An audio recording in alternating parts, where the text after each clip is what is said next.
Eh ben bonjour Marc, enchanté. Vous êtes auteur de livres en réalité augmentée, c'est ça? En lecture augmentée. En lecture augmentée, pardon. Et en quoi ça consiste? Qu'est-ce que c'est exactement? Dites-nous tout. Alors en fait j'avais un film en tête et je me suis dit je vais traduire ça dans un livre où je vais conjuguer les médias pour raconter l'histoire. Donc, concrètement on a un livre en main imprimé avec des mots qui racontent une histoire et en cours de route on va pouvoir tout simplement en scannant des QR codes au fil des pages accéder à des illustrations, des musiques composées pour accompagner la lecture de certaines scènes, des objets en réalité virtuelle qu'on va pouvoir manipuler et beaucoup aussi de récits et de scènes audio qui sont joués par des comédiens de doublage et mis en musique et en sound design.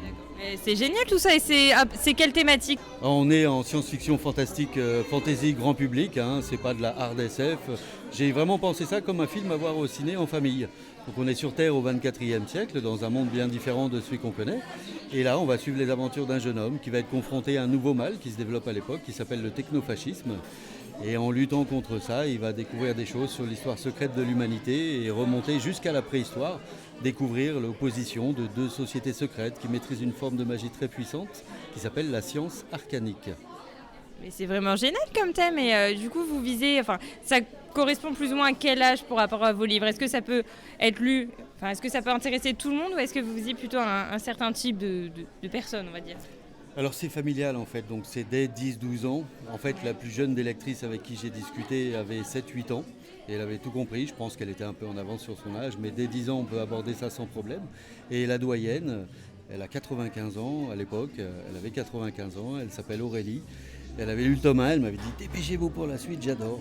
Donc en fait on a un lectorat très large et c'était vraiment ce que je visais, c'est-à-dire de m'adresser à toute la famille avec plusieurs niveaux de lecture. Eh bien très bien, c'est vraiment génial, ça donne vraiment envie de s'y intéresser en tout cas. Les QR codes sont placés pour appuyer la narration. C'est-à-dire que ce n'est pas systématique en fin de chapitre, c'est à certains moments donnés, comment je vais faire passer l'information, est-ce que je vais faire de la description, est-ce que je vais mettre 3 minutes d'audio avec la voix française d'Eva Longoria qui va raconter des choses. Parce qu'il y a un casting extraordinaire, je n'en ai pas parlé, mais c'est vrai qu'on a la chance d'avoir beaucoup de comédiens qui nous ont rejoints pour participer à cette aventure, parce qu'on va trouver en tout 22 voix dans la trilogie, donc les 3 livres.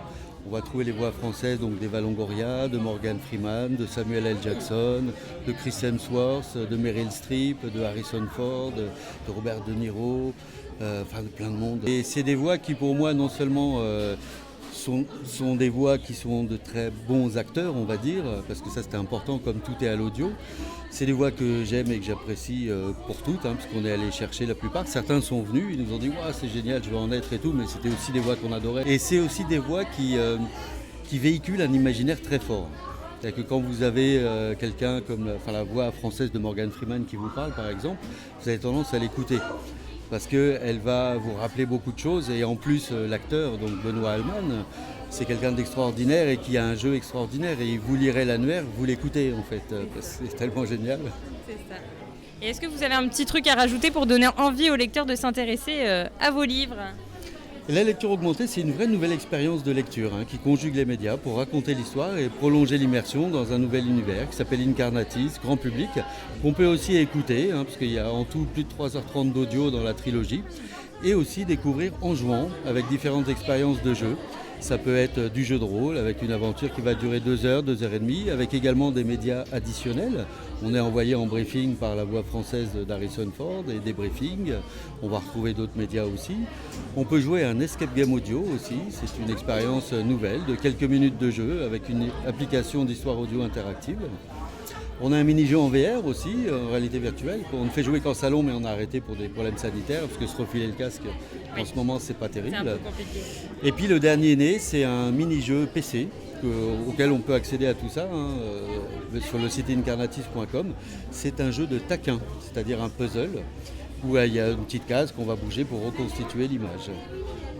Eh bien écoutez, merci beaucoup Marc, en tout cas c'est vraiment très intéressant. Je ne sais pas ce que vous allez en penser, mais moi je trouve vraiment que c'est incroyable et ça me donne vraiment envie d'essayer. Voilà, vous avez un petit mot à rajouter pour la fin? Merci et vive la DDNC. Allez, à bientôt.